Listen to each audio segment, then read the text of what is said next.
estamos viendo ahora, que nos falta terminar con dinámica y empezar con energía. Y el 26 de febrero se toma temas 4 y 5, y nos queda un tema sin evaluar en ese parcial, que se lo va a evaluar de manera de coloquio. Ese coloquio se va a tomar el 5 de marzo y de 14 a 14:30. Es una pequeña prueba solo de esa unidad. La idea es que, digamos, tengan una idea de la comprensión que tienen de ese tema, de manera de llegar con todos los temas desarrollados al final del cuatrimestre. Las clases de este segundo cuatrimestre finalizan el 12 de marzo del 2021. Fecha de recuperatorios: 8 de marzo para el parcial 1, de 16 a 18 horas. 10 de marzo para el parcial 2, de 14 a 16 horas. Y 12 de marzo para el coloquio, de 14 a 14:30 horas. Todas las evaluaciones serán virtuales a través de la plataforma Moodle eCúbica. Pueden ser multiple choice, elegir la mejor opción, la más científicamente correcta, por ejemplo. Puede ser verdadero o falso. Puede ser también seleccionar de algún resultado de valores que tengan puesto como opciones para un determinado problema. Pueden seleccionar la mejor respuesta con unidades, por supuesto. Pueden ser que les den los números por un lado y las unidades por otro, y ustedes tienen que seleccionar de ambas columnas. O puede ser que ustedes coloquen el resultado. Si es así, lo que se hace normalmente es tomar un intervalo, se prepara el cuestionario de manera que pueda aceptar en un intervalo de valores, los valores que ustedes coloquen como verdaderos. O sea que no se tienen que preocupar si les da con 2, 3, 4 unidades de cifras significativas, o después de la coma, qué valor corresponde, o se hace el redondeo, porque nosotros lo que tomamos ahí es un intervalo de validez del resultado, digamos, que tendría que dar, ¿no? Bueno, entonces esa sería la programación que tenemos de evaluaciones parciales y el coloquio. Las planillas se entregan el 15 de marzo del 2021, así que hasta el 12 de marzo nosotros podemos evaluar. Lo que les comentaba hace rato era que cualquier duda o dificultad que ustedes tengan, por favor me avisen. Estos horarios ya fueron enviados a la escuela para que ella tenga en cuenta con respecto a las otras materias de segundo año. Y de nuevo, todo virtual. No estamos pidiendo... ¿sí? Bueno, está bien, está bien. No hemos usado todavía la mecánica esta de resolver en una hoja, sacarle foto y después que nos la suban. Todo lo pueden hacer, digamos, el desarrollo en su cuaderno, pero a la hora de enviar los resultados se hace a través de la plataforma virtual Moodle, ¿sí? Que tiene ya puestos los puntajes, todo, de manera que en el momento de que finalice el parcial, 14 horas, después de 2 horas, que está también programado el sistema, ustedes automáticamente tienen los resultados del parcial, ¿sí? Estas fechas están subidas en el cronograma, en el calendario del curso virtual en la eCúbica. Ustedes ahí pueden consultar, y también los temas. Y también cuando damos inicio a las nuevas teorías, como para que ustedes vayan teniendo una idea de ese cronograma. Lo que está subido es por semana. En este caso les estoy dando la fecha concreta de cada uno de los parciales y del coloquio. Bueno, cualquier duda, por favor, nos consultan, ¿sí? Vamos a ver si ya puedo compartir pantalla, ¿sí? Perdón, esas fechas, tanto de evaluativos y recuperación, ¿las podrían subir a la plataforma, por favor? Está subida en el calendario. Ah, listo, perfecto, profe. ¿Sí? Muchas Está gracias. subida, no de nada. Y lo que tendría que hacer en todo caso es subirle por lo menos el cronograma de teorías para que ustedes tengan concretamente la evolución de toda la asignatura, ¿sí? Eso me faltaría. Porque el que está subido es por semana, los temas por semana. Bueno, ahí me autorizaron para poder compartir pantalla. ¿Alguna otra sugerencia o duda? Bueno, vamos a continuar con la teoría. Hoy vamos a terminar con la parte de dinámica para ya comenzar el viernes con energía, ¿sí? Ahora déjenme que primero tengo que poner a grabar, compartir.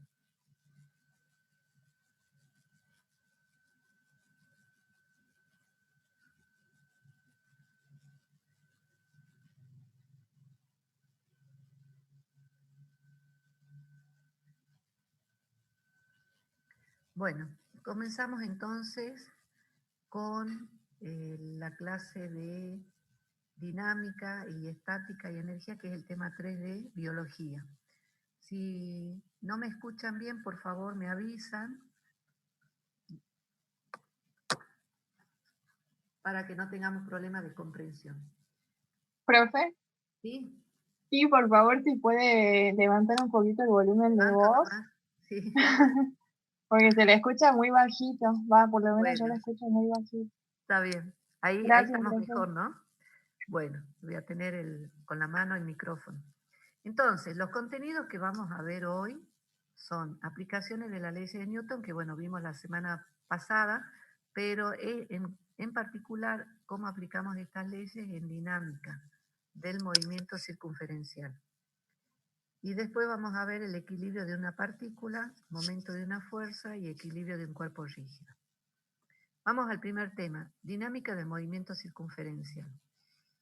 Vamos a empezar estudiando para el movimiento circular uniforme. Acuérdense que la trayectoria es una circunferencia. Tenemos en este caso, supongamos, una partícula de masa m que está describiendo esta trayectoria. Entonces nosotros queremos saber cuáles son las fuerzas que tienen que actuar sobre esta partícula para poder pasar de la posición P a la posición Q, por ejemplo. Entonces nos acordamos de la segunda ley de Newton. La segunda ley de Newton dice que la fuerza total o la fuerza neta que actúa sobre un cuerpo de masa m es la sumatoria de todas las fuerzas y la podemos expresar como la masa de esa partícula por la aceleración que adquiere la partícula. Como estamos suponiendo movimiento circunferencial uniforme, estamos diciendo que los módulos de las velocidades tienen que ser iguales, el sentido se mantiene también, ¿sí? Eso está indicado por la flecha. Las direcciones no, porque en este caso es perpendicular la velocidad en P, y en Q, fíjense que la velocidad se torna oblicua, de manera que va permitiendo que la partícula describa la trayectoria, que es una circunferencia. Y como es una circunferencia, los vectores posición van a tener el mismo módulo que sería el radio de esa circunferencia. Para que se produzca esta circunferencia, nosotros dijimos en la clase teórica que sobre el cuerpo está actuando una aceleración, una única aceleración, y la llamamos aceleración centrípeta o aceleración normal o aceleración radial.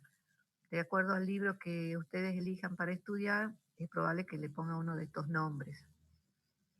Esta aceleración centrípeta tiene la dirección radial y apunta hacia el centro de la circunferencia, hacia el centro O. Entonces tenemos la aceleración centrípeta que está actuando sobre el cuerpo M, apunta, como estamos viendo, en la dirección del radio y la flechita va hacia el centro. Entonces, esto es en P y en Q también. Y en cualquier punto que tengamos, siempre va a ser la aceleración centrípeta hacia, hacia el centro de curvatura de la trayectoria.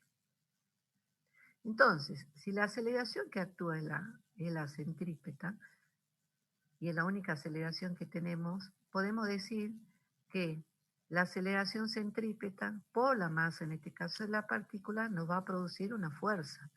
A esa fuerza la vamos a llamar fuerza centrípeta.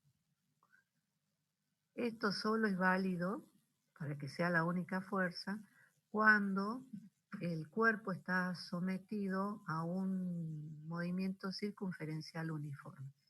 Y acuérdense en que la aceleración centrípeta la podemos calcular como la rapidez al cuadrado dividido el radio, con lo cual el módulo de la fuerza centrípeta es la masa por v cuadrado sobre el radio. ¿Sí? Entonces, de esta manera podemos calcular la fuerza que produce un cambio en la dirección de la velocidad para que el cuerpo de masa m describa una trayectoria que es una circunferencia. ¿Sí? Vamos a seguir con el otro movimiento que es uniformemente variado. Aquí también tenemos una aceleración centrípeta para un cuerpito de masa m.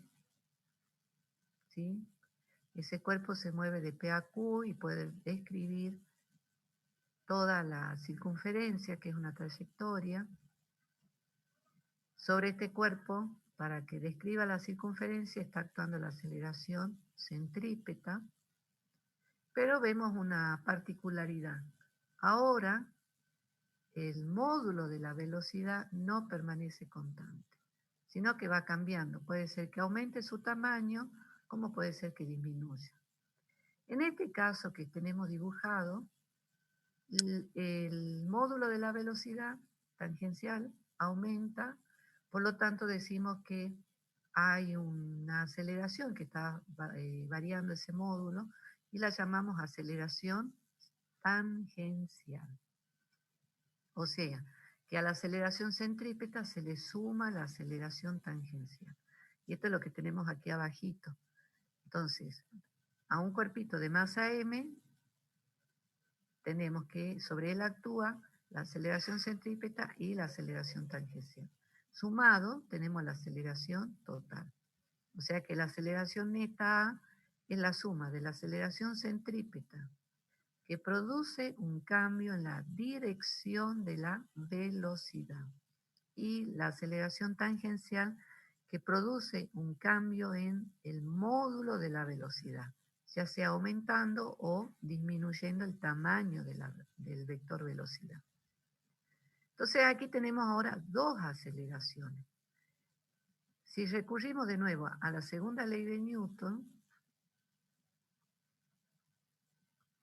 tenemos entonces la expresión de la fuerza total igual a masa por aceleración. Entonces podríamos decir que tenemos una fuerza centrípeta que va a ser proporcional a la aceleración centrípeta, y podríamos hablar de una fuerza tangencial que será proporcional a la aceleración tangencial. Entonces, en este gráfico vamos a representar hacia la derecha, ¿sí?, paralela a la aceleración centrípeta, la fuerza centrípeta. Y hacia la izquierda, perdón, hacia arriba, vamos a otro color, vamos a representar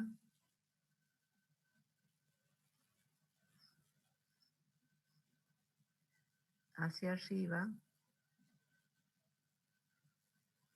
la fuerza tangencial. Entonces vamos a tener la fuerza centrípeta más la fuerza tangencial. Entonces tenemos la fuerza tangencial más la fuerza centrípeta. Sumamos las dos vectorialmente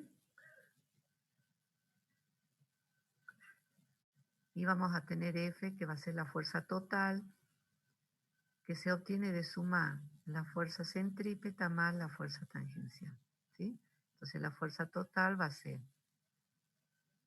M por A centrípeta más A tangencial. Acuérdense que no se las puede sumar directamente, porque tienen direcciones perpendiculares. Entonces hay que, en un sistema de referencia o en un sistema de coordenadas, como en este caso, hay que indicarlas según el vector I, J, K o algún otro versor, según el problema que les den. Entonces esta va a ser la fuerza total, suponiendo que solo actúan estas dos, para que el movimiento de la partícula de masa M se desplace, ¿sí? Se desplace describiendo una trayectoria que es una circunferencia y cuyo módulo de la velocidad no permanece constante. ¿Sí? La otra opción, y se lo puedo poner aquí, no, la voy a poner aquí en módulo. La fuerza centrípeta dijimos recién que es masa por velocidad al cuadrado sobre el radio. Y la fuerza tangencial la puedo poner como masa por la aceleración tangencial, que es alfa por el radio. O sea, cualquiera de esas dos expresiones ustedes pueden usar para calcular los módulos de la fuerza. Pero acuérdense que no las podemos sumar directamente. Tenemos que respetar la suma de las magnitudes vectoriales. Bueno, vamos a seguir con otro tema que tiene que ver también, es una aplicación de las leyes de Newton, pero para una situación de equilibrio. Supongamos, como dice aquí el problema, una lámpara de masa M se encuentra sostenida por dos cuerdas desde el techo de una habitación y está en equilibrio. Está en equilibrio, como indica la figura. Suponga que las cuerdas son inextensibles y de masas despreciables. Encuentre las fuerzas que hacen las cuerdas. ¿Está bien? Entonces tenemos de este lado la foto, donde tenemos la soga que sostienen una lamparita. Hacemos una representación de esa situación. Entonces aquí tenemos el techo. Y del techo pende, cuelga dos sogas. Y aquí tenemos la unión de las dos sogas en una y el cuerpito de masa. ¿Sí? Y lo que estamos viendo desde la foto y de la representación esquemática es que la lámpara de masa M está quieta, no se mueve. Decimos que está en estado de equilibrio si recordamos la primera ley de Newton, que cuando las fuerzas netas externas vale cero, el cuerpo permanece en estado de reposo. Aquí tenemos la situación problemática con las palabras que creemos que son importantes y que nos van a permitir resolver el problema. Entonces necesitamos la masa, decimos que hay dos cuerdas que sostienen, o sea que podemos ir imaginándonos que estas cuerdas están tirando hacia arriba para que este cuerpo no caiga, que está en equilibrio, o sea, no se mueve. Entonces podríamos hablar de equilibrio estático, porque se queda en estado de reposo en forma indefinida. Suponga que las cuerdas, bueno, son inextensibles y de masa despreciable. Esto nos asegura, ¿se acuerdan que por un lado podemos actuar directamente sobre el cuerpo con la fuerza de acción y reacción sin dedicarnos a analizar cuerda por cuerda? Y al ser inextensible no hay ningún desplazamiento para que uno dude, digamos, en este caso, de la situación de equilibrio. Encuentre las fuerzas que hacen las cuerdas de nuevo, o sea que nos interesa estas cuerdas, qué fuerzas están haciendo. Vamos a una interpretación de la información vamos a seguir, digamos, leyendo y tratándonos de imaginar y de completar el esquema para poder resolver la situación. Entonces, el cuerpo tiene una masa M. La cuerda, como habíamos dicho, no se deforma, es inextensible, masa despreciable, o sea que aproximadamente igual a 0 kilos. Está en estado de equilibrio. ¿Qué significa eso? Que la velocidad vale 0 y ya nos vamos imaginando qué pasa con la sumatoria de las fuerzas. Y la fuerza que hacen las cuerdas, para eso obviamente, como son fuerzas, eso significa interacción entre cuerpos, tenemos que aplicar las leyes de Newton. Entonces ahora hacemos el análisis de la información, pero ya teniendo en cuenta los marcos teóricos. Vamos a usar el modelo de partícula, es decir, que fíjense que al cuerpito, a la lámpara, la represento como un cuerpito, ¿sí? Una partícula, o sea que le vamos a poder dibujar la fuerza peso en el centro de esa partícula y la fuerza que le hace la cuerda que lo sostiene también. Cuerda inextensible, o sea que no se deforma, la masa despreciable y el cuerpo en estado de equilibrio, reposo. Decimos en estado de equilibrio estático, estado de reposo. Fuerzas, ¿cuáles son las incógnitas? Las fuerzas que hacen las cuerdas. Entonces necesitamos despejar las fuerzas de las cuerdas, que hacen las cuerdas. Y aquí tenemos las 3 leyes de Newton. La ley de la inercia es la que me permite decir que el cuerpo está en estado de reposo y no se va a mover de ese estado mientras no actúen fuerzas externas. La ley de la masa me va a permitir calcular las fuerzas que hacen las cuerdas, pero aparte de eso ya poniendo la condición que como está en estado de reposo, la aceleración vale 0, o sea que esta sumatoria va a valer 0. Y la ley de acción y reacción nos va a permitir dibujar la interacción entre el cuerpo y la tierra, entre el cuerpo y la soga, la OC, entre la soga OC y OB, entre la soga OC y OA, y OA con el techo, OB con el techo. ¿Está bien? Bueno, y aquí tenemos la sucesión de fuerzas que actúan y vamos a ir analizando una por una. Entonces, arrancamos de la situación que dibujamos, le hemos puesto nombre al cuerpito de masa M, hemos llamado a esta soga verde que sostiene el cuerpo OC, O, de O a B tenemos una soga que está atada aquí al techo y de O a tenemos otra soga que también está atada en el techo. Entonces pensemos lo siguiente. Este cuerpo de masa M, que es el único que tiene masa, porque las sogas tienen masa despreciable, como tiene masa, la Tierra atrae, ¿sí?, a este cuerpo de masa M con una fuerza peso. Siempre es la primera fuerza que dibujamos, o por lo menos yo recomiendo dibujarla. Entonces tenemos en color morado la fuerza peso. Esa es la acción de la Tierra sobre el cuerpo. El cuerpo le produce una reacción, pero no la estamos dibujando ahora.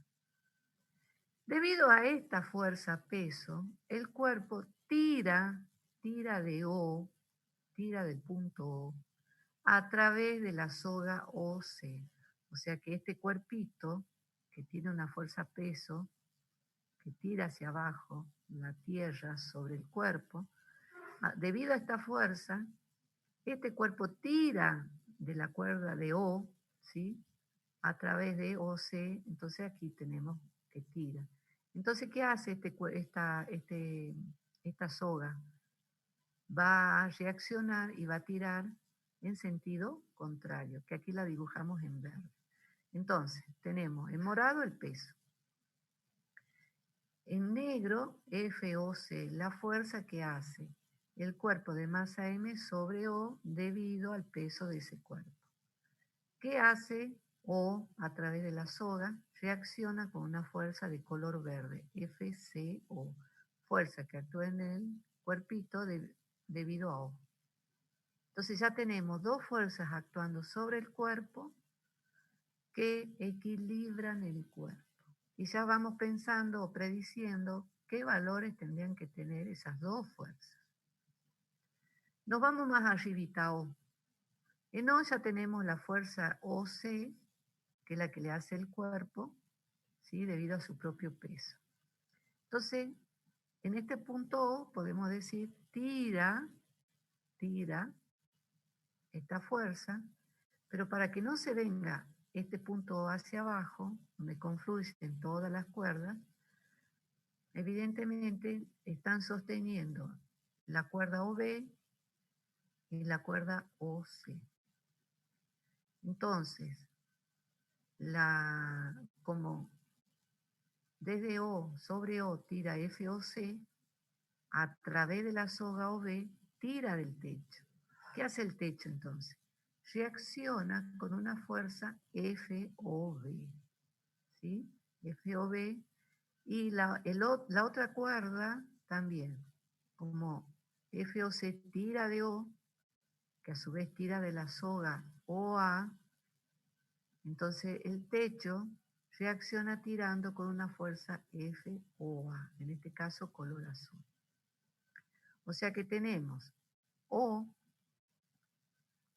y sobre O actúa la fuerza OC, OB y OA. Y tenemos el cuerpo de masa M sobre el que actúa la fuerza peso y la fuerza que le hace O al cuerpo CO. Entonces, a nosotros nos interesa esta parte, que es cómo se equilibran todas las sogas, digamos, para mantener el cuerpo en equilibrio. Y este puntito donde confluyen las tres sogas es podríamos llamarlo o hacer las veces de una partícula. Entonces, tenemos que analizar cuánto valen las fuerzas que actúan sobre la soga, FOC, FOB y FOA, que hacen que este sistema de partícula permanezca en equilibrio estático. Lo que está aquí a la derecha es cómo se mantiene en equilibrio el cuerpo. Lo que nosotros, digamos, podemos analizar o no, pero a los fines de resolver todo el problema de manera completa, porque la pregunta que nos pueden hacer, ¿de dónde sale FOC? Y FOC sale de la acción del cuerpo sobre el punto O a través de la cuerda debido al peso del cuerpo, ¿sí? Pero en este caso solo nos interesa analizar qué pasa con el punto O y todas las fuerzas que actúan sobre él. Por eso que hablamos de una partícula o del equilibrio de una partícula. Lo otro que nos interesa es que, fíjense que tenemos primero el sistema sin analizar, aplicando el principio de acción y reacción, podemos analizar y dibujar todas las interacciones. Y ahora lo que hemos dibujado es la partícula por un lado y el cuerpo de masa M por el otro. O sea que estamos aplicando el modelo del cuerpo libre. Y aquí a la partícula O le hemos dibujado un sistema de ejes coordenados centrado en O. Y al cuerpo de masa M también le hemos dibujado un sistema de ejes coordenados con centro en el cuerpito, donde suponemos que está aplicado la fuerza peso y la fuerza que lo sostiene, porque estamos suponiendo también que estamos trabajando con el modelo de partícula para representar este cuerpo de masa M. Entonces, lo que hemos hecho recién es el diagrama del cuerpo libre. Acuérdense de la técnica que estuvimos viendo. Entonces, lo primero que hacemos es dibujar el diagrama del cuerpo libre una vez que hemos analizado todas las interacciones entre todos los cuerpos. Entonces, ahora nos queda armar el sistema de ecuaciones, expresar matemáticamente esto que hemos estado analizando. Y para eso, fíjense, hemos vuelto a copiar aquí el diagrama del cuerpo libre para la partícula O y para el cuerpo de masa M. Para la partícula O tenemos la fuerza FOC, tenemos la fuerza FOB y la fuerza FOA. La suma de las tres nos tienen que conducir a que O no se mueva, esté en estado de equilibrio estático. Pero la fuerza es una magnitud vectorial, no las podemos sumar directamente, sino que tenemos que sumar las fuerzas componente a componente. Para eso aprovechamos el sistema de coordenadas en amarillo que hemos dibujado y descomponemos la fuerza FOB, por ejemplo, proyectamos sobre el eje de las X y aquí nos va a quedar FOB, ¿sí? En el eje X.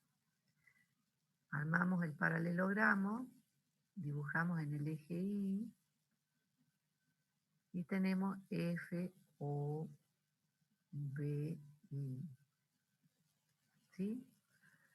Entonces tenemos las componentes que sumadas nos dan la fuerza OB. O sea que nosotros podemos poner FOB, que es la suma de FOBX más FOB en el eje Y. Y si ustedes quieren, podemos expresar esto también como FOB en el eje X, pero no le ponemos la flecha aquí. Le vamos a multiplicar por el versor Y. Nos está diciendo que esta es la dirección del eje Y, del eje X de las abscisas. Más OBI versor J. Y esta es otra forma de expresar la fuerza OB en coordenadas, ¿sí? Utilizando los versores. Si nosotros usamos las componentes, ya no hace falta dibujar la fuerza FOB. ¿Por qué? Porque sabemos que si sumamos las componentes, obtenemos la fuerza FOB. Entonces, en la siguiente gráfica, lo que tenemos graficado es justamente eso. FOBX y en rojo aquí FOBI. Y con FOA hacemos lo mismo. Dibujamos la componente de FOA en el eje X, dibujamos la componente de FOA en el eje Y y obtenemos su componente. Entonces, FOBI en azul está aquí y FOAX en azul está apuntando hacia la izquierda. Y hacia abajo tenemos FOC, ¿sí? Nos interesa solo este puntito.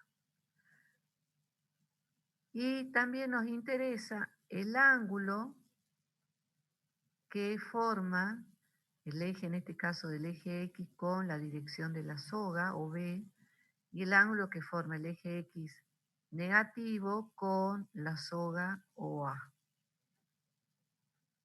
¿Por qué? Y porque tenemos que expresar las componentes de la fuerza, ¿sí? Bueno, entonces ahora vamos a expresar las ecuaciones utilizando la segunda ley de Newton.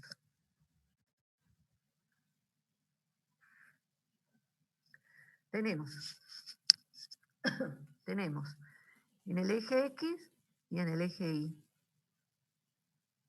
Para eso vamos a decir, acuérdense que la segunda ley de Newton dice la sumatoria de todas las fuerzas es igual a 0. Entonces las podemos descomponer en el eje X y decir que la fuerza total, ¿sí?, es igual a 0. En este caso decimos eso porque habíamos planteado que la segunda ley de Newton dice masa por aceleración, pero la lamparita no se mueve, por lo tanto la aceleración vale 0, por lo tanto la fuerza neta total vale 0. O sea que usando la segunda ley de Newton podemos concluir eso. Pero también por la primera ley de Newton decimos que si el cuerpo está en reposo, eso significa que la sumatoria de las fuerzas vale 0. Entonces, si aplicamos también la primera ley de Newton, vamos a llegar a la misma conclusión. Entonces, para el eje X, nosotros observamos aquí y vemos que en el eje X positivo, que está para allá, a la derecha, La fuerza que tenemos es OBX. Entonces, positivo FOBX. Negativo, porque apunta hacia la izquierda, y esto le podemos dar el sentido negativo, tenemos FOAX. ¿Lo ven? Entonces, vamos a poner menos FOAX y esto nos tiene que dar 0. De nuevo, como explicamos la última clase teórica, ya no le colocamos las flechas indicando que son magnitudes vectoriales, sino que como estamos trabajando en una sola dirección, en este caso en el X de las abscisas, solo nos remitimos a colocarle el signo a las componentes. ¿Sí? Y esto lo llamamos expresión 1.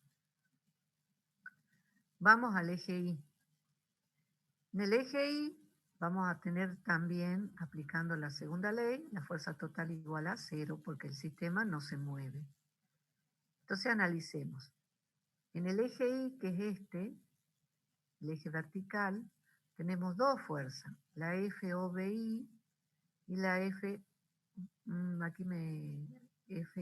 este es A.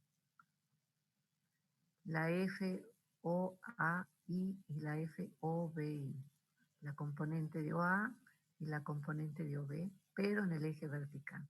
Entonces aquí es FOBI más FOAI y hacia abajo tenemos la fuerza que le hace el cuerpo cuando tira debido a su propio peso y esta fuercita en negro. FOC y eso también nos tiene que dar 0. Entonces nosotros con estas dos condiciones podríamos asegurar que la partícula O está en equilibrio, con lo cual está en equilibrio también el cuerpo de masa M. Y para el cuerpo, si nos interesa analizar el cuerpo para completar, o sea, a ver, con esto ya nos podríamos nosotros calcular con estas dos expresiones. Esto aquí nos permite realizar un análisis más completo porque nos permite decir a qué va a ser igual la fuerza FCO.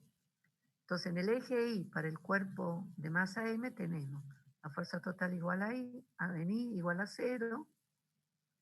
Tenemos positiva hacia arriba FCO, negativa hacia abajo su propio peso, y esto nos da 0 newton.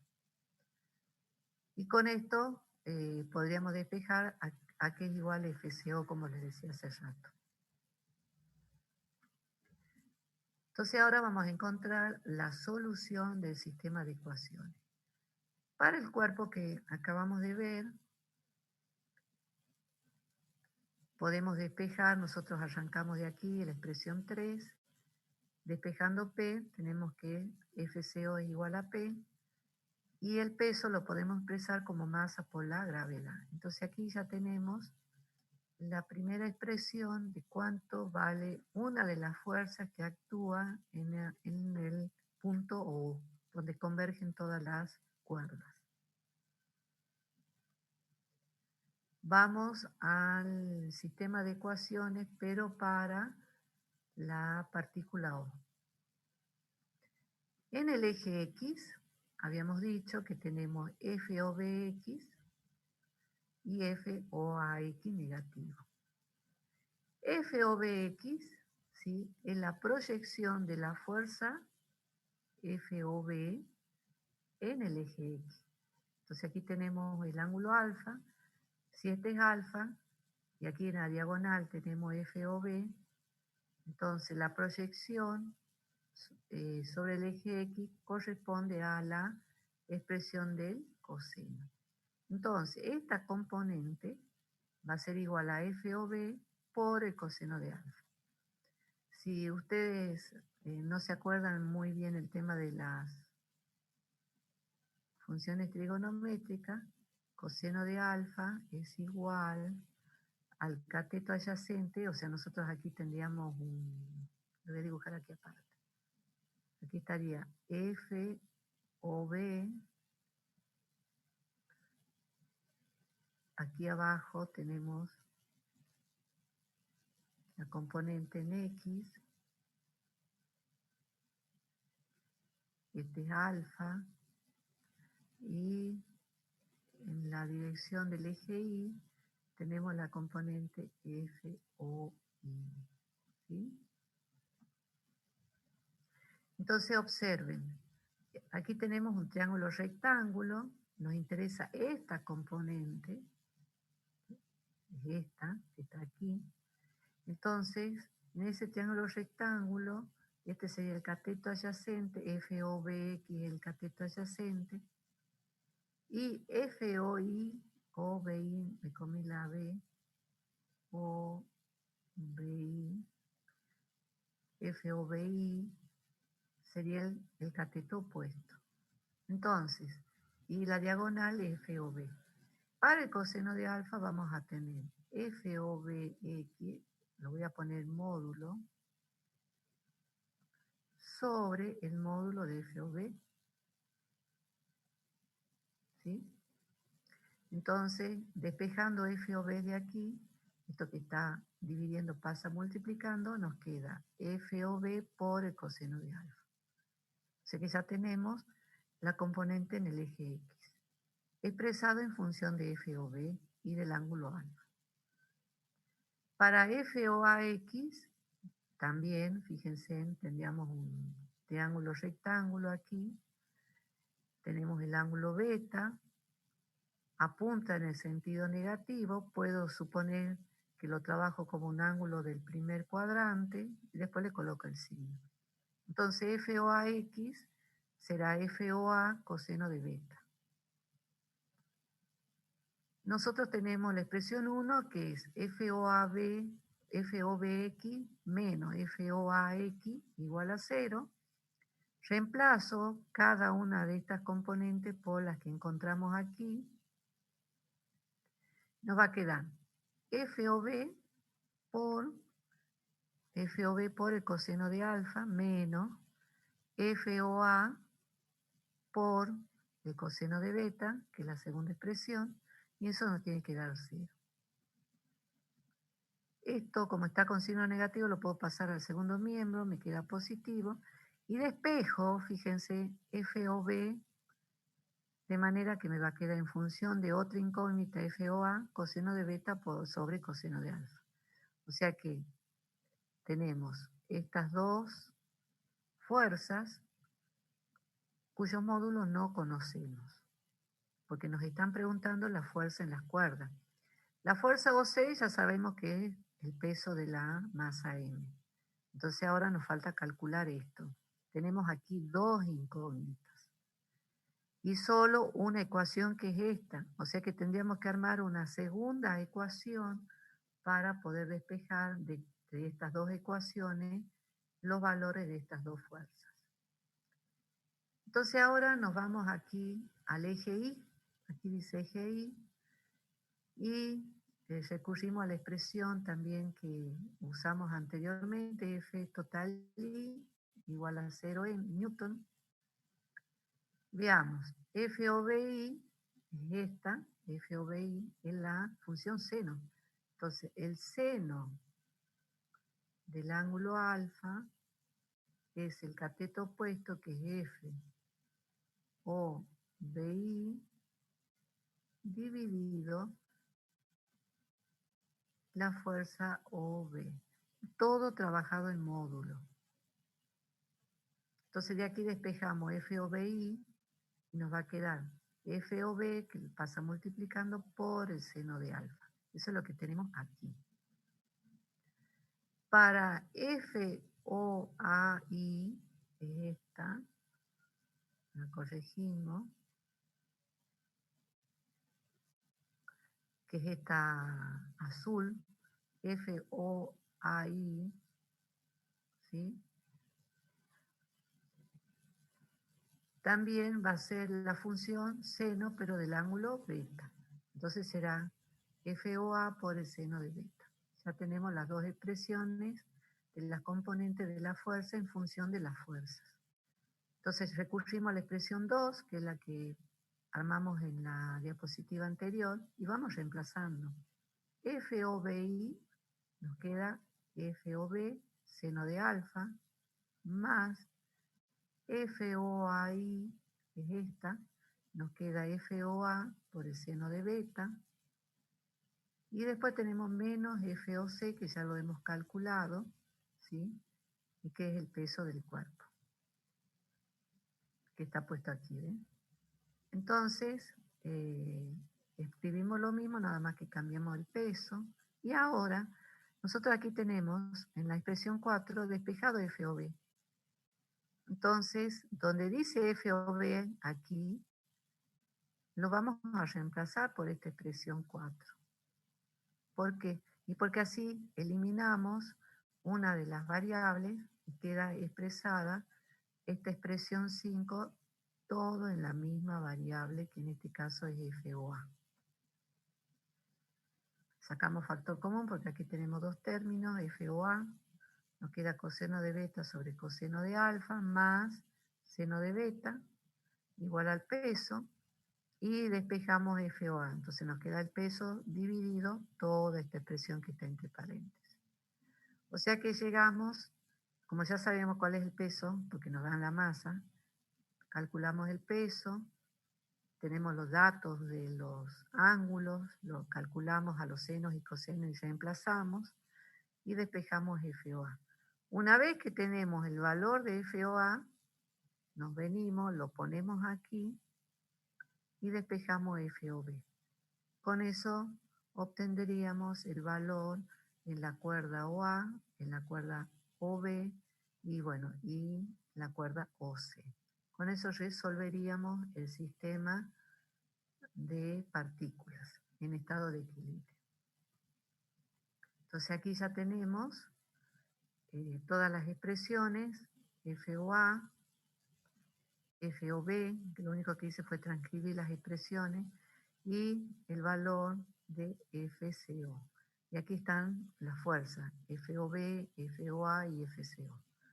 Entonces con estos valores, una vez que reemplazamos los números y obviamente las unidades, podemos responder el resultado en el problema que nos están solicitando estos datos, ¿no?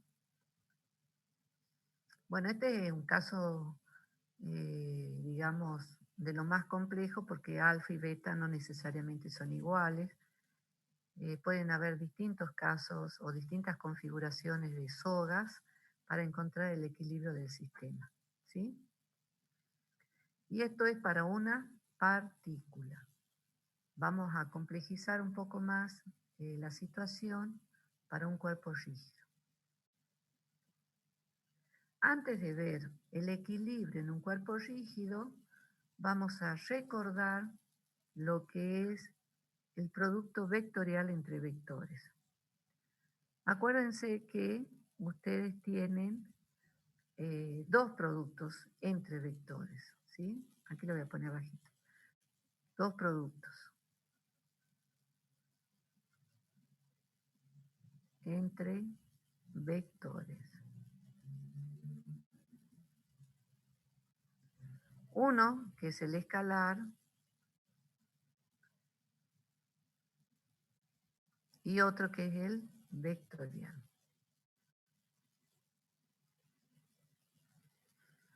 Hoy vamos a ver el producto vectorial.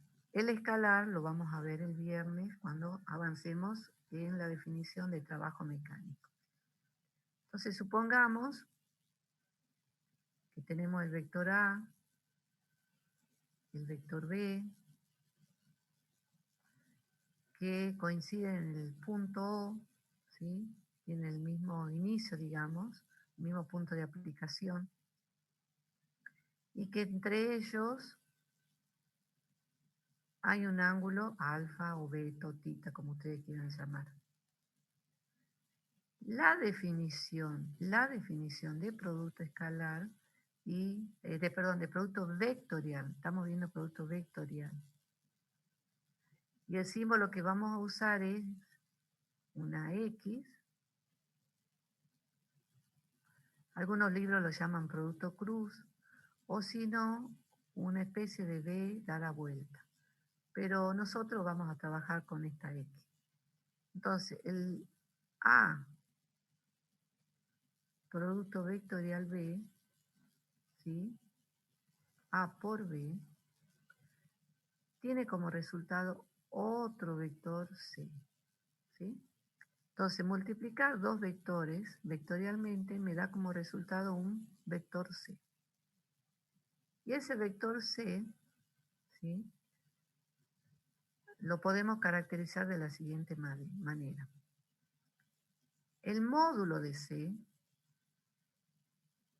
la intensidad de C o lo que ustedes quieran, el número que nos da como resultado el módulo de C, se lo obtiene multiplicando el módulo del vector A. Fíjense que no le pongo flecha, o si yo le pusiera flecha, le tendría que dibujar las barras del módulo. Entonces el módulo del primer vector por el módulo del segundo, aquí uso las dos formas para que no se la olviden, por el seno del ángulo comprendido, alfa. El producto vectorial siempre tiene asociada la función seno, como ya la mnemotécnica. Entonces esta es la intensidad o módulo del vector C. El tamaño del vector C, que es el resultado del producto vectorial A por B. Módulo, ahora tengo que colocar cuál es la dirección. La dirección es perpendicular al plano que contiene al vector A y al vector B. El plano, en este caso, podemos dibujar una especie de planito para que veamos algo, ¿sí? Podemos hablar de que aquí hay un plano sobre el cual está dibujado A y B, ¿está bien? Entonces la dirección tiene que ser perpendicular a ese plano. Entonces si aquí tengo el punto O, la dirección tendrá que ser una recta perpendicular a A y a B, perpendicular al plano que contiene los vectores A y B. Y ahora me falta el sentido. Acuérdense que un vector tiene módulo, dirección y sentido.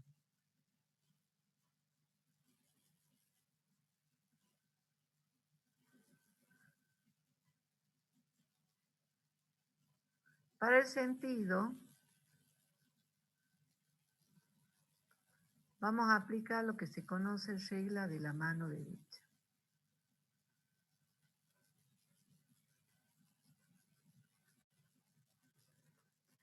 Entonces, nosotros tenemos un dedo, que es el dedo pulgar,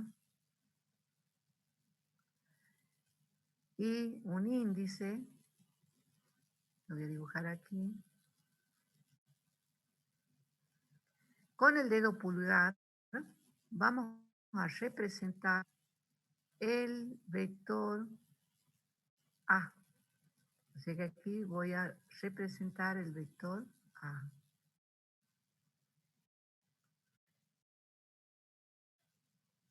Vamos a representar, y si ustedes pueden ir haciéndolo mejor.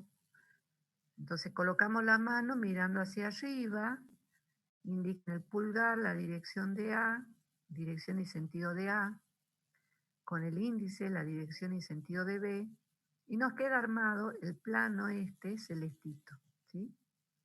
Una vez que están los dos formando un plano, levantamos el dedo mayor de manera que ese dedo mayor sea perpendicular al plano determinado por el pulgar y el índice.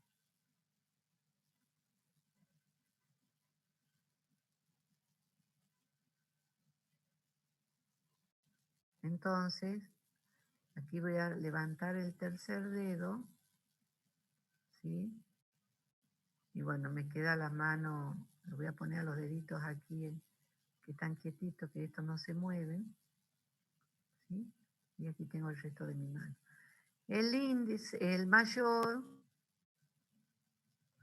tiene que ser perpendicular al plano determinado por el pulgar y el índice, por A y B. Entonces ahí voy a tener representado el tercer vector, que en este caso nos interesa, y lo llamo vector C. Entonces con esto logro que encontrar la dirección y la dirección ya se ha indicado, o sea que el sentido del vector C es hacia arriba, ¿sí? También puedo usar la regla de la mano derecha, pero haciendo esto. Tanto hacia el pulgar y dejo estiradito todos los otros dedos. 2, 3, 4. ¿Sí? Para allá indico mano de manera que la mano tome la dirección del vector A. ¿Sí? Y hago girar los dedos, tuerzo los dedos hacia el vector B, como cerrando el puño. Y el dedo pulgar se mantiene perpendicular a la dirección de todos los dedos. Entonces esto me está indicando, el dedo pulgar de nuevo, que el vector C va hacia arriba. Entonces, esto es otra forma de usar la mano derecha. Y habría una tercera forma, que es la que usamos, por ejemplo, cuando nosotros vamos a abrir el grifo de la pileta. Entonces, si nosotros queremos abrir, vamos de derecha a izquierda. Si nosotros queremos cerrar, vamos de izquierda a derecha. Entonces, abrir, vamos de derecha a izquierda, y el efecto es ir hacia allí en el centro. ¿Me entienden? Entonces, de esa manera resolvemos la dirección y el sentido del vector resultado del producto vectorial A por B. Y nos podemos preguntar qué pasa si quiero hacer A por B, B por A al revés, conmutar el orden de los factores A y B. Entonces nos va a quedar B por C. En ese ya no ponemos la mano paralela A, sino tenemos que ponerla paralela a B, para la segunda reglita. Si la ponemos paralela a B, ya no podemos ponerlo el dedo hacia arriba. Y ustedes hagan la prueba ahora. Para ponerlo paralelo a B, el borde de la mano, este borde que es el dedo, dar vuelta la mano, colocar el dedo pulgar hacia abajo y recién ahí podemos ir de B hacia A. De B, vamos, de B hacia A. En ese caso, C apunta hacia abajo. Entonces, B por A era aquí, perdón, me equivoqué. Entonces, lo que nosotros tenemos que hacer ahora para B por A, ¿sí? Es, de nuevo, indicar sobre, en vez de poner A, colocamos B en el borde del dedo meñique. Ay, me volví a equivocar. Este es A. A. Y esto nos tiene que dar un resultado C'. ¿Sí? Entonces, C' va a ir hacia abajo.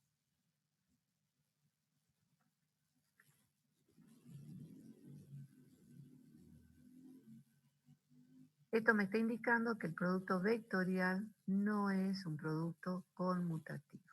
¿Sí? Entonces también, obviamente, se tiene que cambiar en esta mano derecha. El pulgar siempre indica el primer vector, que si tenemos B, este será el primer vector, entonces la mano tiene que indicar su pulgar para allá. El índice, el segundo dedo, siempre indica el segundo vector. Y C, que es el tercer dedo, siempre indica el resultado. Este me da el resultado. Entonces nosotros tenemos que acomodar la mano de manera que siempre estemos como la que tenemos dibujado, indicando el primer vector, índice segundo vector y resultado el mayor. Vamos al revés, queremos B por A, entonces aquí tengo que ubicar el pulgar, el índice para el vector A y me va a dar que el dedo mayor apunta hacia abajo. Bueno, dicho todo esto, vamos a definir o vamos a estudiar, mejor dicho, el equilibrio de los cuerpos rígidos. Y para eso vamos a definir momento de una fuerza. Voy a completar momento de una fuerza F con respecto a un punto de giro O. ¿Está bien? A un punto de giro O. Entonces, ¿en qué consiste esto? Supongamos que tenemos aquí, como ustedes ven, un tornillo y una herramienta que quiere ajustar o no ese tornillo. Este tornillo, ¿sí?,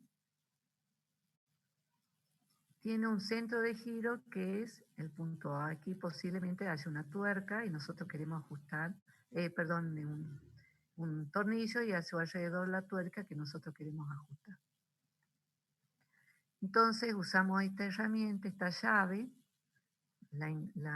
justo encajamos, y para hacerlo girar en sentido contrario a las agujas del reloj, ¿sí?, le vamos a aplicar esta fuerza F. Fíjense, hacemos aquí con la mano una fuerza F y el efecto es que esta llave comience a girar en sentido antihorario. Y lo que hace es hacer girar esta tuerca alrededor del tornillo de centro O.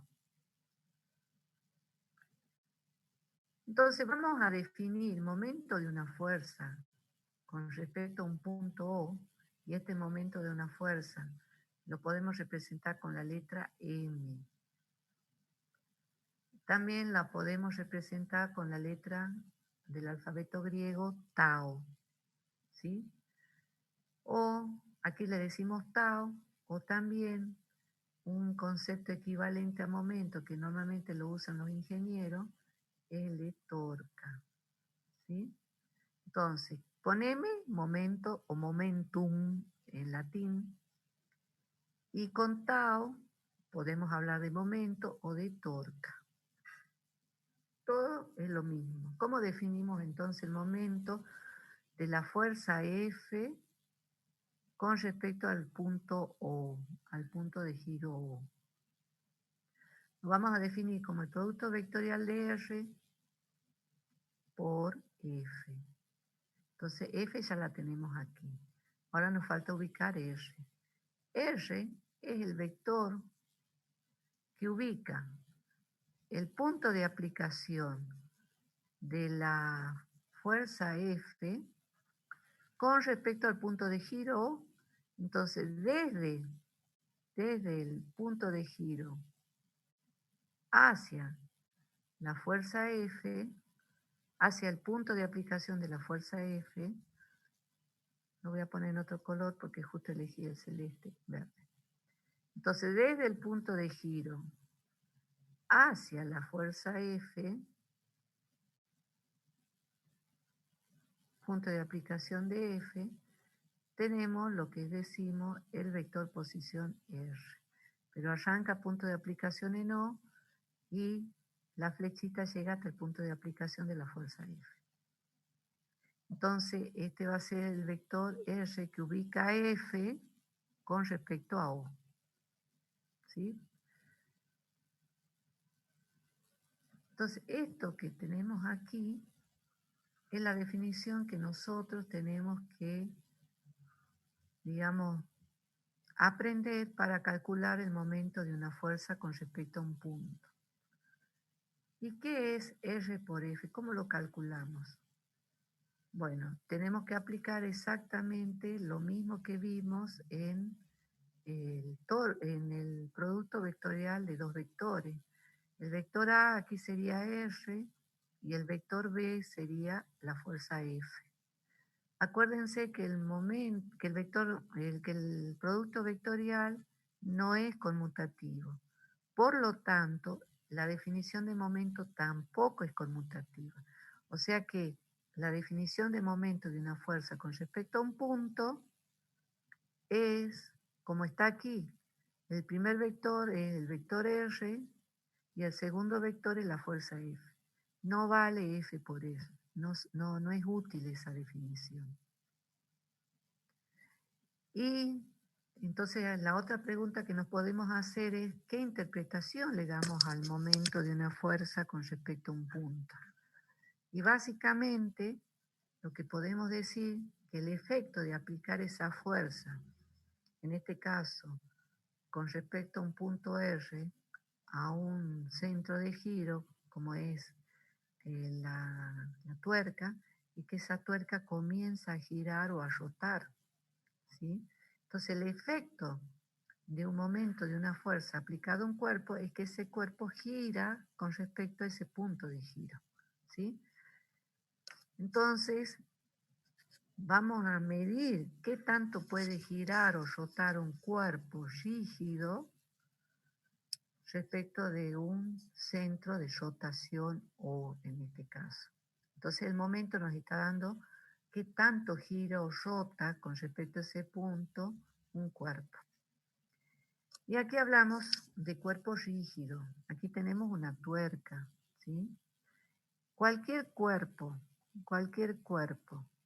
cuyas partículas se mantienen en la misma posición, supongamos que tenemos estas dos partículas, por más que le apliquemos fuerzas de distinto tipo, siempre están en esa posición, no se deforma este cuerpo, decimos que este cuerpo es un cuerpo rígido. O sea, sus partículas no cambian de posición. No es que se estire o se haga más ancho como una arcilla, por ejemplo, o una plastilina, o como un elástico. No, por más que es como esta llave que nosotros le aplicamos fuerza y no se deforma, o esta tuerca que le aplicamos fuerza y tampoco se deforma. Entonces estos serían cuerpos rígidos. En este caso a nosotros nos interesa estudiar la rotación que tiene el cuerpo, que en este caso es una tuerca, con respecto al punto de giro, que seguramente es un tornillo. Entonces vamos a aplicar entonces la definición de momento de una fuerza con respecto a un punto en base al estudio que hicimos de producto vectorial. Entonces aquí vamos a tener el módulo del momento, ¿sí? Va a ser igual al módulo del primer vector, R, no le ponemos flecha, por el módulo del segundo vector, por el seno del ángulo comprendido. Entonces observen, este es R, vector R. Esta es la dirección de R. ¿Sí? Esta es la dirección de R, el eje X. Voy a poner por aquí eje X. Y esta es F, fuerza F. Entre el eje X, que coincide con la dirección de R, y F, está el ángulo θ, o φ, el ángulo φ. Vamos a poner así. Entonces, tengo que poner R, la dirección de R es el eje X. La dirección de F es esta, oblicua. El ángulo entre la dirección de R y de F es el ángulo φ. Entonces tenemos R por F por el seno del ángulo φ. Esto nos da un número y una unidad. Para la dirección, decimos que tiene que ser perpendicular al plano determinado por R y por F. Entonces, este es R, este es F, el plano tiene que ser perpendicular, ¿sí?, a lo que tenemos dibujado. Yo no lo voy a poder dibujar, yo lo que voy a decir es que aquí hay una dirección perpendicular a este plano que pasa por este punto O. Y el sentido me dice que tenemos que usar la regla de la mano derecha, como la estudiamos recién. Entonces, yo voy a colocar mi dedo índice apuntando a R. Vamos haciéndolo, por favor. Yo también lo estoy haciendo. Apuntamos con el dedo índice en el sentido y dirección de R. Con el índice, ¿sí? Apuntamos en la dirección de F, así tal cual como está oblicuo. Una vez que hemos armado el plano entre R y F con los dedos, vamos a levantar el dedo mayor de manera que quede perpendicular a R y a F, al dedo índice y al dedo al pulgar. Entonces armamos digamos, la representación de R, F y M vemos que apunta, ¿sí?, perpendicular al dedo pulgar y al índice.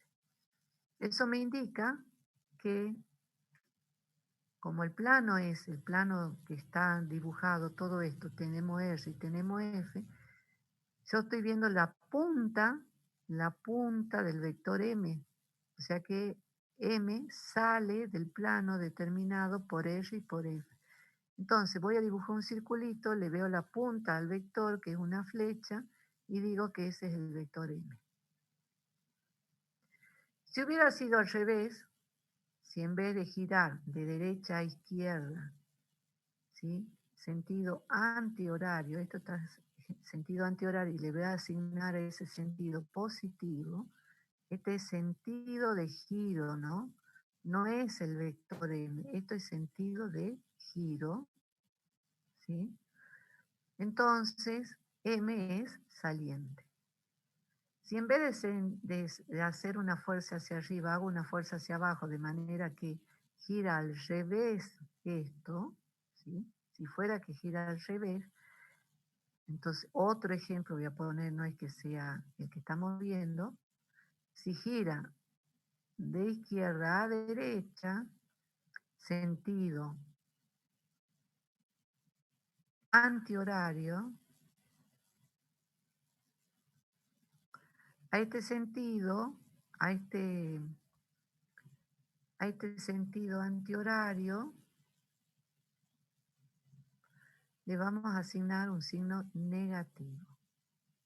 Entonces, si el cuerpo gira de derecha a izquierda, sentido, este es horario, sentido antihorario, vamos aquí, sentido de giro de derecha a izquierda es antihorario, este es el antihorario,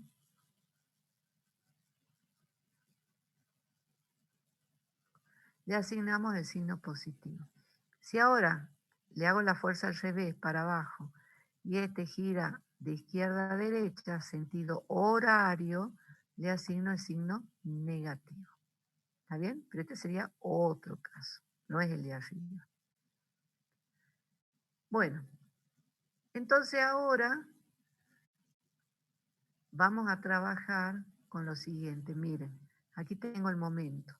Lo voy a poner de otro color, así no está tan complicado para entenderlo.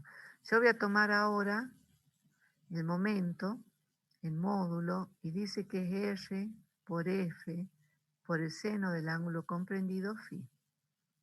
Entonces nosotros tenemos, ¿sí?, esta F y tenemos el ángulo φ. Si prolongo la recta de acción de F, esto que está aquí es la recta de acción de F, la dirección de F sería, ¿está bien? Entonces, prolongo la recta de acción o dirección de F junto con la dirección de R. Bueno, ahí se ve, no sé qué pasó. Bueno, ahora no se va a borrar. Junto con la dirección de R, si aquí tengo un ángulo φ, de este otro lado también voy a tener un ángulo φ. ¿Por qué? Porque son opuestos por el vértice. ¿Está bien? Entonces, ahora lo que voy a hacer es lo siguiente. Como tengo la recta de acción de la fuerza F, voy a trazar un segmento Voy a borrar esto porque ya no me hace falta. Voy a trazar un segmento que parte del centro de giro y llega a la dirección de de la fuerza F de manera perpendicular. Y lo que se me queda armado aquí lo que queda armado es un triángulo rectángulo, donde un ángulo vale phi, el otro vale 90 grados. Entonces tengo el triángulo rectángulo, hipotenusa R y ángulo phi. Entonces yo podría calcular D como R por el seno de phi. ¿Sí? Fíjense en que D, que es el cateto opuesto a phi, la función trigonométrica asociada es el seno de alfa, entonces podemos calcular a D como R seno de phi. Y cuando nos fijamos aquí en la expresión del módulo, observo que esto que está aquí es justamente D. Entonces vamos a poder expresar a M como F por D, donde D es el cateto perpendicular a la recta de acción de la fuerza y es la distancia que hay entre el punto de giro y la recta de acción de la fuerza. Y cuando hablo de distancia, hablo de segmento perpendicular. No existe otra distancia. Esa es la característica de la distancia. Entonces lo que tenemos aquí es la expresión del momento en su forma, digamos, de módulo, de intensidad, de número nada más, como fuerza por distancia. Entonces, si este momento hace que el cuerpo gire en sentido antihorario, el signo del momento va a ser positivo, como lo estamos viendo aquí. O sea que sale. Si el momento hace que el cuerpo gire de izquierda a derecha en sentido horario, lo que tenemos es un momento que produce este giro, entonces el momento lo vamos a representar con una cruz. Y este va a ser el momento. Quiere decir que el momento en vez de salir, entra. Le estamos viendo la cola de la flecha cuando entra. Nosotros en nuestros problemas vamos a usar esta expresión del momento, porque ya ahora en la teoría, digamos, hemos demostrado que podemos calcular el momento de esta manera, con la condición de que D siempre sea la distancia desde el punto de giro a la recta de acción, en este caso de F. Van a encontrar que hay muchas F, pero a cada una le van a tener que calcular esta distancia. Y para cerrar este tema, vamos a vamos a encontrar las magnitudes. La magnitud de fuerza o la unidad de fuerza es el newton, la unidad de distancia es el metro, y aquí nos queda newton por metro, que no recibe ningún nombre especial. Y lo que podría interesarnos es cuando el torque o momento vale cero. Y esto vale cero cuando no aplicamos ninguna fuerza. Si no tengo fuerza, el producto vale cero. Cuando R vale cero, ¿qué significa eso? Significa que esta fuerza está aplicada justo en el punto de giro. Se viene aquí, justo ahí. En ese caso, si la fuerza que aplico está justo en el punto de giro, su momento vale cero. ¿Por qué? Porque está aplicada en el punto de giro, no produce ningún giro, ninguna rotación. Para que haya rotación, tiene que haber una distancia entre el punto de aplicación de la fuerza y el punto de giro. Y la otra situación me la da el módulo. Como aquí tengo seno de phi, la manera en que este módulo valga cero, si R no vale cero y F tampoco vale cero, es que phi valga cero. Si phi vale cero, significa que el vector R y el vector F son paralelos. O sea que si yo tengo una fuerza aplicada de esta manera, paralela, ¿sí?, al vector R, vector posición, el ángulo que se forma es de 0, por lo tanto el momento vale 0. O sea que tampoco giraría. O sea que si yo tiro de esta llave, ni en broma hago girar esta tuerca.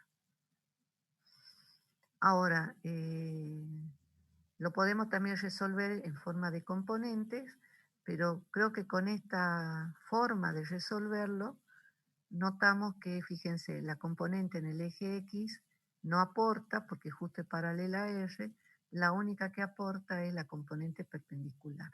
En ese caso, esta es la que está produciendo toda la rotación de la tuerca. Lo podemos calcular de esta manera, algunos libros lo hacen, o directamente la forma en que lo estamos resolviendo aquí. Aquí hay más ejemplos de torque o momento, un poco también para explicar la mano del Sheila de la mano derecha. Entonces fíjense, tenemos vector posición B. Aquí tenemos el punto de giro O, aquí supongamos que sea la punta de la llave, le aplicamos la fuerza F. El momento entonces, como veníamos diciendo, en este caso, produce un giro antihorario, ¿sí?, signo positivo, entonces el momento es perpendicular al plano determinado por R y por F, y M tiene que ser entonces dibujado de esta manera, perpendicular a ese plano. Aquí hay 90 grados. Entonces, supongamos que este sea el vector R, el vector F, esto nos define un plano, perpendicular siempre tiene que estar el vector M. Entonces aquí tengo con el pulgar el vector R, con el índice el vector F, y para arriba, formando los 90 grados, tengo M. Esta es la regla de la mano derecha. Yo les decía hace rato que pongan la mano hacia arriba, de manera que pueden ubicar R, F y M les queda para arriba. Si fuera al revés, obviamente si R estuviera para la izquierda y F para la derecha, inmediatamente la mano la tengo que poner a la palma hacia abajo, apuntando hacia la tierra, y M en ese caso apunta hacia abajo. Y la otra regla de la mano derecha, la que vemos también a la derecha, tienen que juntar los 4 deditos, ¿sí?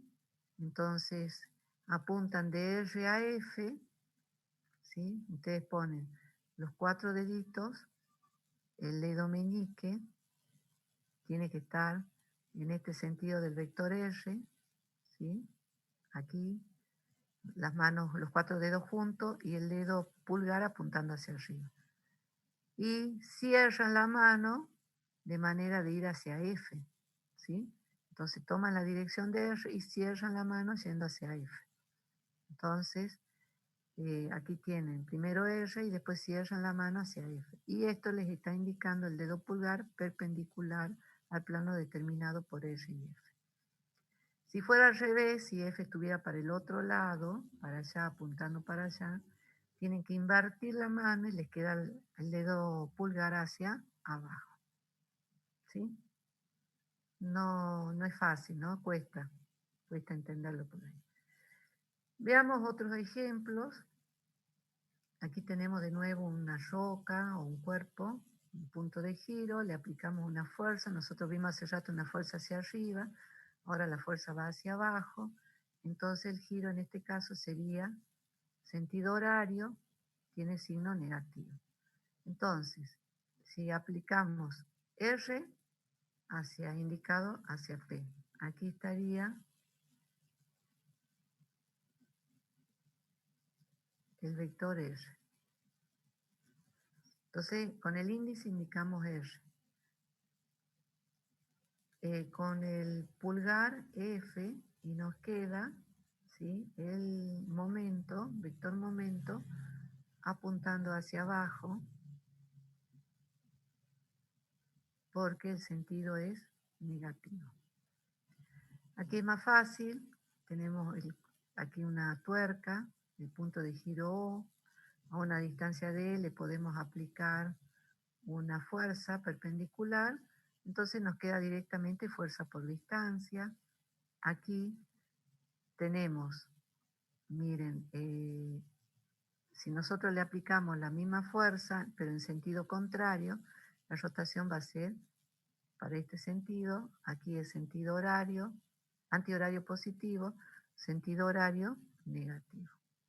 El momento va a estar, en este caso, hacia arriba, el momento en el caso de abajo, hacia abajo. Y este sería el caso que vimos, que también vamos a tener un momento hacia arriba. El vector posición R siempre desde el centro de giro hacia el punto de aplicación, centro de giro hacia el punto de aplicación de la fuerza, ¿sí? Y aquí también tenemos un centro de giro. En todos, el efecto es la rotación de los cuerpos. En este caso, sentido antihorario positivo. ¿Sí?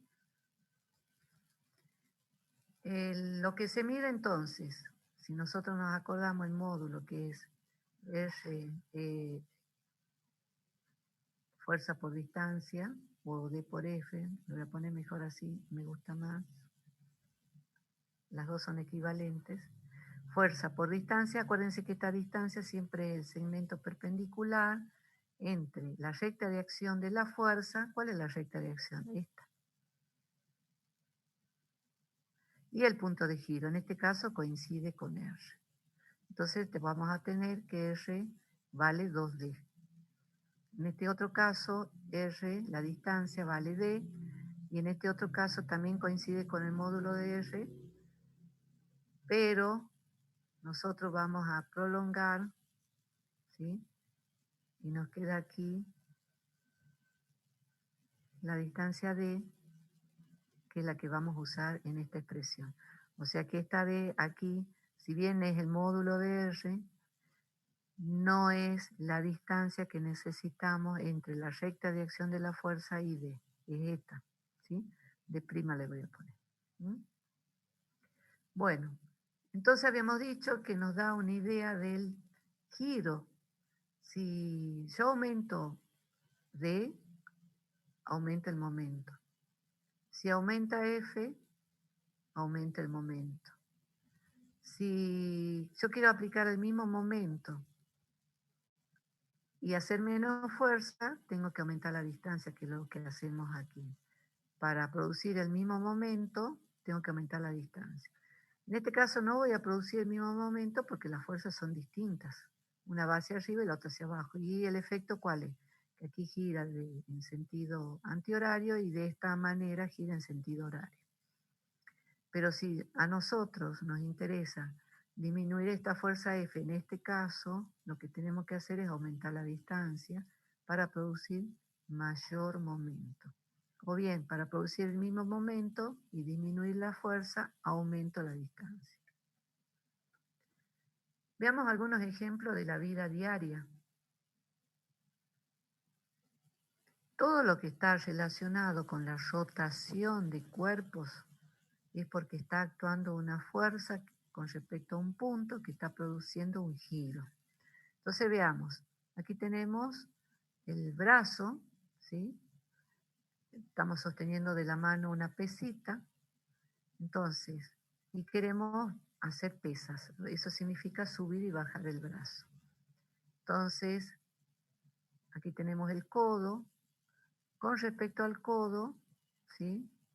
Tenemos ubicado el peso este, entonces este peso nos está produciendo un momento. Este va a buscar bajarnos el brazo, hacernos rotar con respecto al codo. ¿Cómo contradecimos este giro que nos produce el peso? Y lo vamos a contradecir o lo vamos a hacer que opere en sentido contrario de esta manera, haciendo una fuerza con el bíceps, ¿sí? Con este músculo en este punto, Entonces aquí voy a tener este otro vector posición, ¿sí? Y este me va a producir, esta fuerza, un sentido de giro positivo. Entonces esta es la fuerza que usa el músculo. Con esta fuerza aplicada a una distancia con respecto al punto de giro, que es el codo, ¿sí? Equilibramos el momento de esta otra fuerza que hace el peso de esta pesita. Veamos un sub y baja o trancabalanca. Entonces tenemos una persona y en la otra un niño, una niña, que están, como ven, equilibrados. Y aquí tenemos un punto de giro. Sobre la valla, sobre el trancabalanca, está actuando el peso de la niña. ¿Sí? Lo voy a borrar. Entonces, sobre el trancabalanca, en un extremo, está actuando el peso de la niña. Entonces yo lo dibujo sobre la valla, porque a mí me interesa el equilibrio de la valla. Este es el peso de la niña. Y en el otro extremo, ¿sí? Aquí por ejemplo, dibujamos el peso de la persona mayor. Se supone que esto está en equilibrio, entonces el cuerpo rígido en este caso es la tabla. Este sería el cuerpo rígido y ese es el que nos interesa mantener en estado de equilibrio. El peso de la niña con respecto a este punto O de giro busca hacer girar en este sentido positivo, perdón, el sentido horario que es negativo.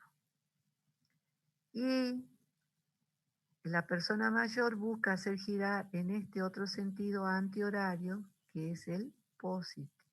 Entonces el torque de este peso, que se calcula multiplicando el peso de la persona multiplicado la distancia, fíjense que aquí forma 90 grados, entonces está directa la distancia, tiene que ser igual al torque o momento que produce la niña con respecto a esta distancia también, que como vemos también son perpendiculares.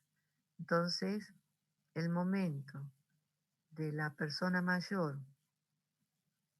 con respecto al punto de giro O, más el momento, que en este caso va a ser negativo, de la niña, ¿sí? Se tienen que equilibrar y el sistema quedaría en equilibrio estático. ¿Por qué? Porque no gira. O sea, ¿cuál es el problema aquí? Que la persona se vaya más lejos, con lo cual aumenta su momento y eso hace que gire la tabla. Entonces se tiene que colocar, como tiene mayor peso, ¿sí? A una distancia menor para equilibrar con el momento de la niña. Lo que sí sabemos que la suma de los dos momentos nos tiene que dar 0. Veamos otro ejemplo de rotación. Cuando nosotros queremos cerrar una puerta, normalmente usamos una fuerza aplicada aquí en el picaporte. ¿Sí? ¿Qué está? Fíjense que esta puerta se cierra o se abre y gira con respecto a este punto. Entonces, esto que está aquí, ¿sí? Va a ser el vector posición R, con respecto al cual aplicamos la fuerza, con respecto a este punto de giro O. ¿Y cuál es la consecuencia? Que se cierra o se abre si que aplicamos una fuerza en sentido contrario. Entonces lo que tenemos es una puerta que gira alrededor del punto O. Si nosotros aplicamos esa misma fuerza en este punto aquí donde dice que está aplicada a menor distancia de O, lo que vamos a tener que hacer para producir el mismo momento, para que pueda girar la misma puerta, es mayor fuerza. ¿Por qué? Porque hemos disminuido R. Hemos disminuido la distancia entre el punto de giro y R, y el punto de aplicación de F. Entonces, al disminuir la distancia para producir el mismo momento, para hacer girar la misma puerta, vamos a tener que aumentar la fuerza F. ¿sí? Y bueno, aquí tenemos de nuevo la misma puerta. Entonces, si le aplicamos en este punto, tengo que hacer una fuerza grande. Si le aplico en una distancia mayor respecto del punto de giro, la fuerza que hago para producir el mismo momento tendrá que ser menor. Y produzco el mismo efecto de torque, ¿sí? Y en este otro caso, observen, la pierna, ¿sí? Esta parte, tenemos el pie que va a golpear la pelota. Entonces, con respecto a este punto, que es la rodilla, gira esta parte de la pierna, gira todo esto. Entonces, la punta del pie, ¿sí? Está produciendo, y bueno, por acción de los músculos, una rotación con respecto a la rodilla. Pero también puedo tomar con respecto a la cadera. Entonces, en ese caso, toda la pierna giraría, ¿sí? Estaría rotando y seguramente le estamos aplicando fuerzas a través de los músculos para que haga ese movimiento de rotación. Veamos un poquito más.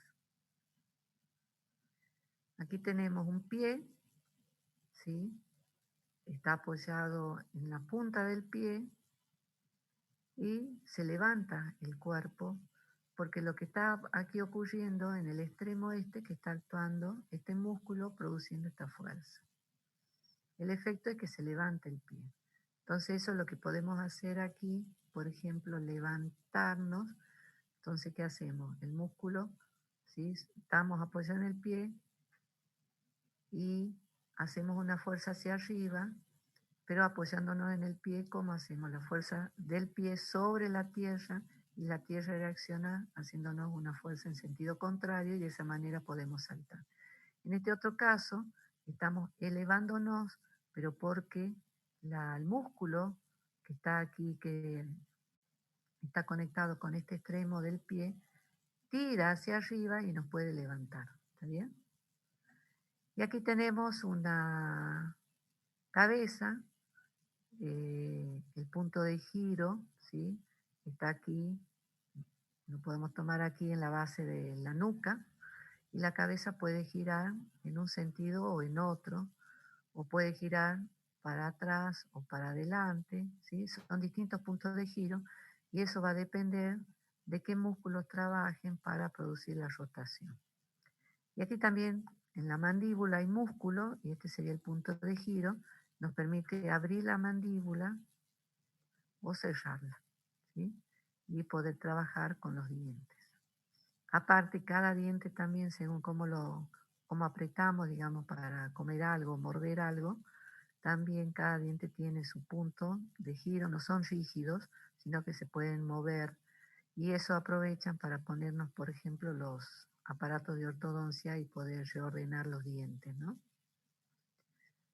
Aquí a la derecha lo que aparece es la intensidad de la fuerza cuando queremos levantarnos, pegar un salto, ¿no? Si nosotros nos quedamos solo con esto para levantarnos nomás, tenemos esta situación en donde el músculo levanta, ¿sí? Pero si queremos saltar, tenemos que aplicar una fuerza en el piso y el piso nos devuelve principio de acción y reacción y podemos saltar. Bueno, entonces nosotros tenemos para un cuerpo rígido, que es lo que estudiamos recién, que es un cuerpo que no se deforma, dos condiciones de equilibrio. No es como una partícula que solo usamos una condición de equilibrio, que es la sumatoria de fuerza igual a cero. La primera condición es una condición que nos da el equilibrio de traslación, es decir, el cuerpo rígido, ¿sí? No se desplaza ni a la derecha, ni a la izquierda, ni arriba, ni abajo. No hay traslación. Si no hay traslación, la sumatoria de todas las fuerzas tiene que valer cero. Sumatoria de todas las fuerzas igual a cero. Y esto lo traducimos en la sumatoria de la fuerza según el eje X igual a cero, sumatoria de fuerzas según el eje Y igual a cero, y si lo queremos hacer más completo, sumatoria del eje Z igual a cero. Y la otra condición es la condición de equilibrio de rotación, ¿sí? Y ahí lo que estamos diciendo es que la suma de todos los torques o momentos vale 0. Entonces el torque 1 más el torque 2 más el torque n igual a 0, pero nosotros lo vamos a trabajar con módulos, o sea que la suma algebraica, supongamos que aquí hay otros, de todos los torques nos tiene que dar 0. Torque o momento, como ustedes quieran llamarlos, mientras ustedes se den cuenta que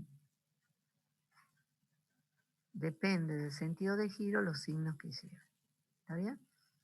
Y bueno, una aplicación de estas dos condiciones de equilibrio es lo que se va a ver en la guía de trabajos prácticos y nosotros también vamos a poder desarrollar algún otro problemita. Bueno, con esto termina la clase teórica de hoy. Nos vemos el viernes a las 2 de la tarde para iniciar Gracias, el profe. próximo tema. Chao. Hasta luego, que anden muy El bien. viernes. Hasta el viernes, hasta el viernes.